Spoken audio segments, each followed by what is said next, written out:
அனைவருக்கும் வணக்கம். இன்னைக்கு நம்ம மலேசிய தமிழர்கள் கொண்டாடுற சமய பண்டிகைகளை பார்க்க உள்ளோம். அதாவது தீபாவளி பண்டிகை மலேசிய தமிழர்கள் கொண்டாடுற முதன்மை பண்டிகைகள்ல ஒன்று. அதாவது தீபாவளி பண்டிகையை தீப திருநாள்னு அழைப்பதுண்டு. அதாவது வாழ்க்கையில் இருளை நீக்கி ஒளியை கொடுக்கிற பண்டிகையாக தீபாவளி கொண்டாடப்படுகிறது. தீபாவளி தொடர்பான 2 புராண கதைகள் இருக்கு. அதாவது நரகாசுரனை வதம் செய்தனாலதான் தீபாவளியா கொண்டாடுறாங்க அப்படின்னு சொல்லப்படுது. இன்னொன்னு ராமர் 14 ஆண்டுகள் வனவாசம் முடிந்து நாடு திரும்பியனாலதான் மக்கள் தீபாவளியா கொண்டாடுறாங்க அப்படின்னு சொல்லப்படுது. தீபாவளி அன்னைக்கு மலேசிய தமிழர்கள் என்ன செய்வாங்கன்னா, காலையில எழுந்திருத்து எண்ணெய் தேய்த்து குளித்து புத்தாடைகளை அணிந்து பெரியவங்க கிட்ட ஆசீர்வாதம் வாங்கி கோயிலுக்கு சென்று குடும்பத்தோட இறைவனை வழிபட்டு பட்டாசுகளை கொளுத்தி ஒற்றுமையோட தீபாவளியை கொண்டாடுவாங்க. அடுத்த பண்டிகை எதுன்னு பார்த்தோம்னா பொங்கல் திருநாள். அதாவது தை மாதத்தின் முதல் நாளாக இந்த பொங்கல் திருநாளை கொண்டாடுறாங்க. உழைக்கும் மக்கள் இயற்கைக்கும் மற்ற உயிர்களுக்கும் சொல்லும் ஒரு நன்றி அறிதலாக இந்த பொங்கல் கொண்டாடப்படுது. பொங்கல் திருநாள் 3 நாட்கள் கொண்டாடப்படும். அதுக்கு முன்னுக்கு மார்கழி இறுதியில போகி பண்டிகைன்னு கொண்டாடப்படுவாங்க. போகி பண்டிகையில வீட்டுல உள்ள பழைய பொருட்கள் எல்லாத்தையுமே எரித்து வீட்டெல்லாம் சுத்தம் பண்ணி மறாது நாள் பொங்கல் கொண்டாடுவாங்க.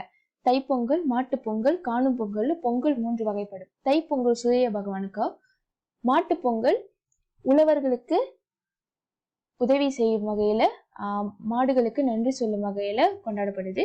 காணும் பொங்கல் கன்னி பெண்களுக்கு உரியது. இந்த பொங்கல் திருநாளை அனைவரும் குடும்பத்தோட சேர்ந்து சர்க்கரை பொங்கல் வைத்து பொங்கல் திருநாளை கொண்டாடுவாங்க. அடுத்ததா மலேசிய மக்கள் கொண்டாடுற மிகப்பெரிய பண்டிகைகள்ல தைப்பூசமும் ஒன்று. அதாவது இந்த தைப்பூசம் அசுரனை அழிக்க முருகர் அவங்க அன்னையிடம் இருந்து வேலை வாங்கியனால்தான் தைப்பூசமா கொண்டாடப்படுது. இந்த தைப்பூசம் அன்றைக்கு இது முருகப்பெருமனுக்காக சிறப்பாக கொண்டாடப்படுற ஒரு திருநாளாகும். இந்த தைப்பூசம் அன்னைக்கு ரத ஊர்வலம் இருக்கும். அதுக்கப்புறம் பார்த்தோம்னா மக்கள் அவங்களுடைய வேண்டுதல்களை வைத்து வேண்டுதல்கள் நிறைவேறிய பிறகு காணிக்கை செலுத்தும் வகையில அன்னைக்கு பால் குடம் எடுத்து காவடி எடுத்து அந்த தைப்பூசத்தை சிறப்பிப்பர். இந்த தைப்பூச திருநாள் பார்த்தோம்னா மலேசியாவுல பத்துமலை கோயில்ல மிக விமரிசையா கொண்டாடப்படும். அதை தொடர்ந்து ஈப்போ கல்லுமலை கோயில்லையும் பிணை தண்ணீர்மலை கோயில்லையும் இந்த தைப்பூசம் மிக விமரிசையாக கொண்டாடப்படுகிறது. அடுத்ததாக நவராத்திரி விழா. இந்த நவராத்திரி விழா துர்க்கை அம்மனுக்காக கொண்டாடப்படுற ஒரு விழாவாகும். அதாவது நவராத்திரி விழா மொத்தம் 9 நாட்கள் நடந்து 10வது நாள் விஜயதசமி நடைபெறும். அதாவது நவராத்திரி வரலாறு என்னன்னு நம்ம பார்த்தோம்னா அம்மன் 9 நாட்கள் 9 நாட்கள் அசுரனோட போரிட்டு 10வது நாள் விஜயதசமி அன்னைக்கு அசுரனை அழிச்ச நாள் தான் விஜயதசமியா கொண்டாடப்படுது. அதாவது இந்த 9 நாட்கள்ல முதல் 3 நாட்கள் துர்க்கை அம்மனுக்கும், அடுத்த 3 நாட்கள் லக்ஷ்மி மகாலட்சுமிக்கும், அதை தொடர்ந்து 3 நாட்கள் சரஸ்வதி தேவிக்கும், இந்த 10வது நாள் விஜயதசமியாக கொண்டாடப்படுது. இந்த நவராத்திரி விழா அப்போ கோவில் எல்லாம் கொலு வைத்திருப்பாங்க.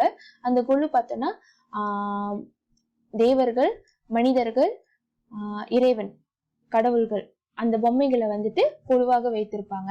இந்த 10வது நாள் அந்த கொலுவெல்லாம் எடுத்துட்டு என்ன பண்ணுவாங்கன்னா, அம்மன் அசுரனை அழிப்பது போல அம்பெல்லாம் எய்தி அசுரனை அழிப்பாங்க.